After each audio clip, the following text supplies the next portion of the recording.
But the next woman I'll be introducing is a very talented and strong woman. She's a Yemeni Russian award-winning journalist, filmmaker, and curator. She first pursued her passion for media during the 2011 Arabs Uprising and co-founded her first media production.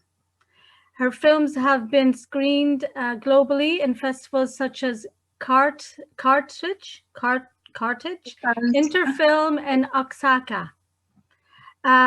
Recently, she's also utilizing virtual reality and highlighting stories from Yemen.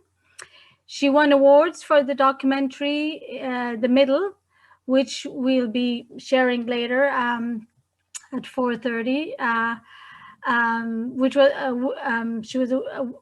it was produced with winner of Ayal Film Festival in 2019, Best Short Documentary.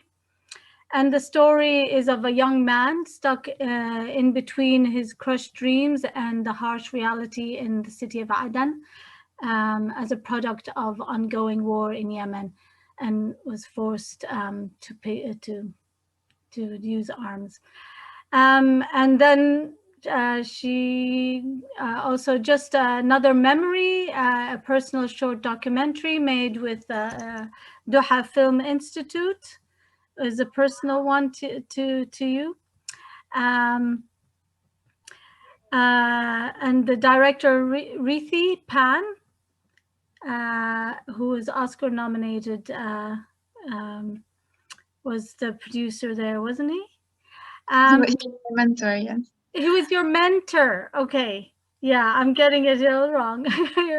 So anyway, but you know, the recent one I'm interested in is the old Sana'a city, Samsarat al-Nahas, a short 360 documentary filmed in Yemen following Yemeni jeweler in mystical old Sana'a city, which Mazhar Nazar was talking about so lovingly, and the impact on the current war made on historical places. So let's welcome Mariam AlDhubhani. I'm sure many of you already know her.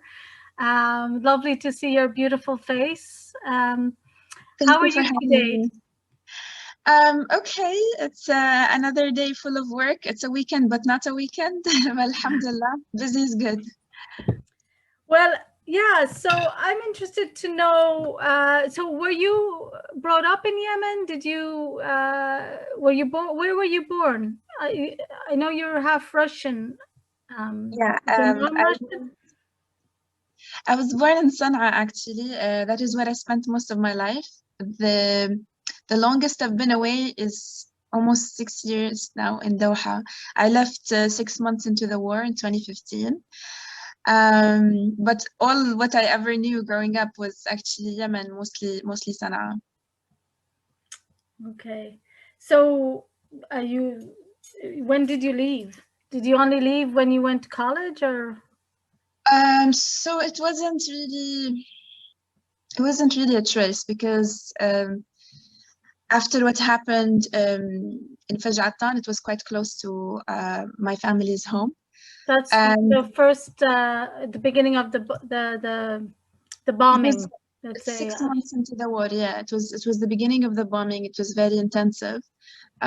This, of course, followed after what happened in Aden. My fiance at the time, he's now my husband, but he was in Aden, so his family suffered first, and then the suffering kind of moved to Sana'a. That is when I couldn't really go to school. I couldn't complete my university degree, and I couldn't work. I used to work and study at the same time. So sitting and waiting for your savings to run out is not an option.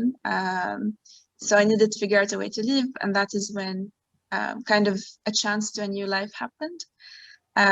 War is ugly, but war also, in a way or another, brought something good. I don't know how to say it any other way, but alhamdulillah ala kull hal. Yeah. So you went to Doha, was it? Is that? Yes. And you did a degree there in filmmaking? Unfortunately, there are no universities for filmmaking here. So what I ended up doing is studying journalism and strategic communication at Northwestern University, the branch in Doha. From there, I took a postgraduate degree in University College of London, also the branch available here. You know, Rafiqa, with the Yemeni passport, it's really hard to go to Western countries.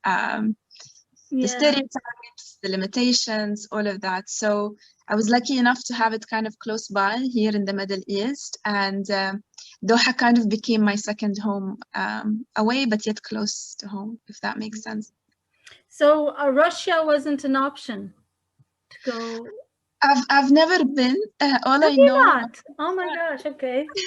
I would Well, have thought that would be the option. um, Yeah. it kind of was, but I know nothing from there. I grew up in Yemen, so what I know of Russia is the TV we watched, the food we ate, and the language we spoke at home.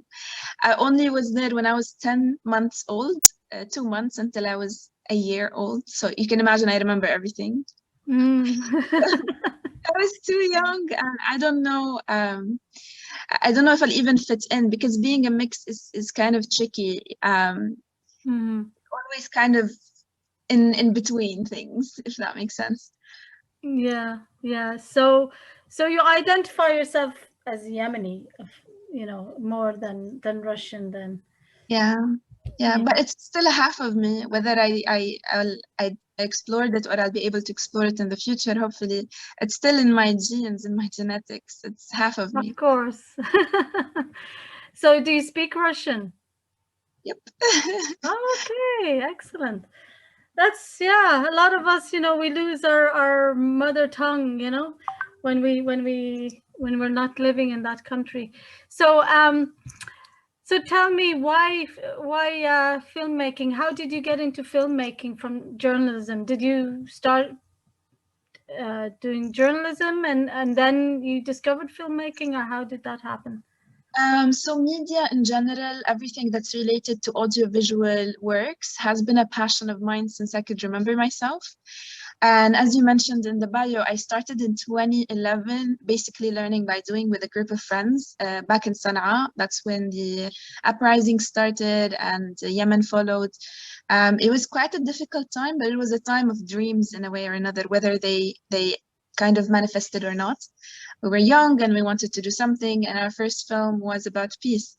Um, Funny enough, it was being uploaded under bullets in one of our favorite cafes in Sana'a. It was quite a difficult time. And then until 2014, I had to stop because filmmaking is or media work is a passion that didn't really pay much at the time. And I needed to provide for myself, help my family, pay for my educational the educational fees. So I kind of stopped for a while, and then having to leave and start all over, starting from scratch in a new place was also very difficult. So I only got back to it in 2018, and that was through the Doha Film Institute. While I was a student, I joined during the summer to have a documentary workshop with AJTY, who ended up being my mentor that I'm forever grateful to. And How do through you pronounce that? Rathipan. Okay. yes. Yeah.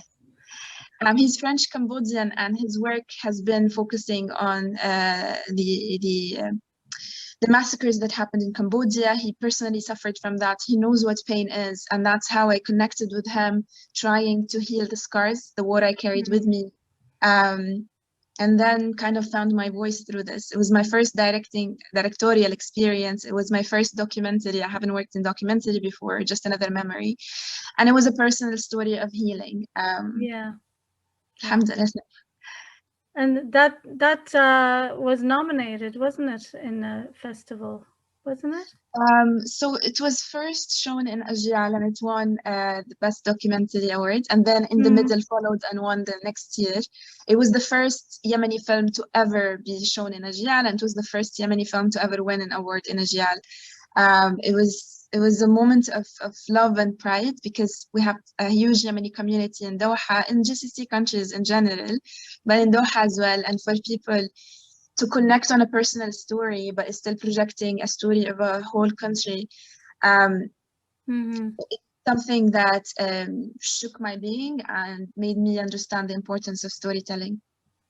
Yeah, well, it's very endearing, you know, to watch. It's the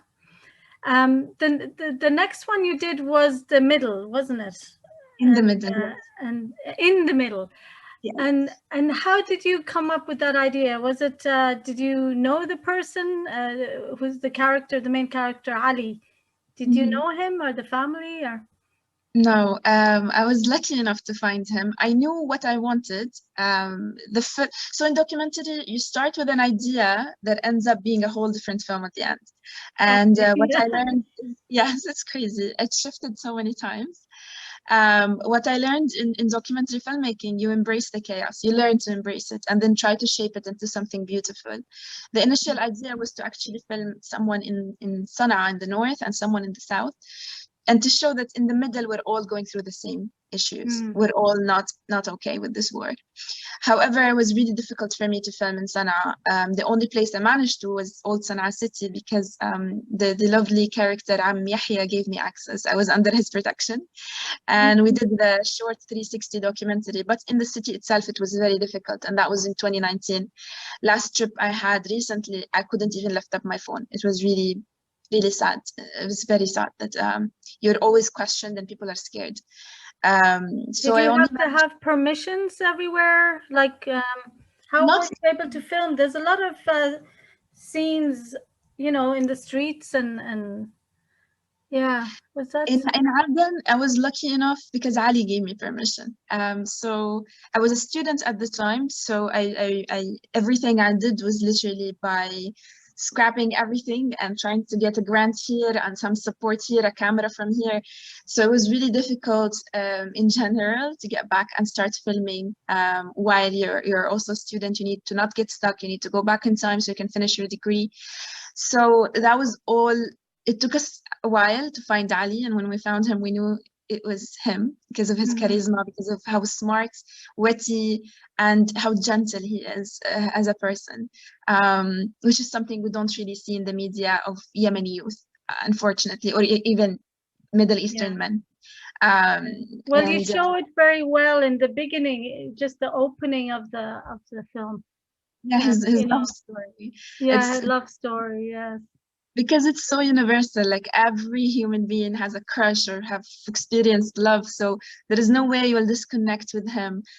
So once you fall in love with him, then you follow what made him become a soldier, what made him pick a gun. Instead of seeing that uniform at the beginning and disconnecting, it's like, no, oh, he's in love. I relate to him, and now I will learn more about him. So that was the idea, and he was my access to places. He was the one who gave me the possibility to film. And you know, Rafiqa, one of the scenes, I don't know if you saw, with the beautiful sea and then the child running, the snipers were at this side. We weren't allowed to film there, will be shot. So we accessed that area because of Ali, but we weren't able to even look that way. So alhamdulillah, it came together, I think, beautifully. And he wasn't worried. Sorry. It's wasn't worried to get into trouble. And it's war, like what to do. Of course you'll be worried, but we needed to get the story, and that was the goal. And how is it for women? Do you find it's extra difficult, or would it be the same if it was a man directing? Honestly, I feel blessed being a woman, because you know how difficult it is to film in houses. To film his mom was a miracle. That was the first day of shooting. If I was a man, I wouldn't be allowed in the house. But she trusted me, and she let me in. And that's something I cherish so much. I'm so thankful to them. So I think there's some sort of leeway as women. We get more access than men, and we get more trust for some reason. I guess. Well, I think they protect us as well. You know, unless you meet with really bad people, you know, I think they have a lot of respect for women in a different way. You know, they protect you, so they keep you in the house. So you don't go out. You're not allowed to do a lot of things because they love you and they want to protect you. So So yeah, the story about Bab el-Yemen, that I'm intrigued with that. I haven't seen it. When did that come out? This was simultaneous within the middle. So while I'm visiting my family are in Sana'a, my husband's family are in Aden. So whenever we get the chance to go home, we try to work, make films, see family, check on friends, you know, everything together. Yes, But yes. while I was seeing my family, we managed to film Samsarat al-Nuhas. I did my research for it, the trip before.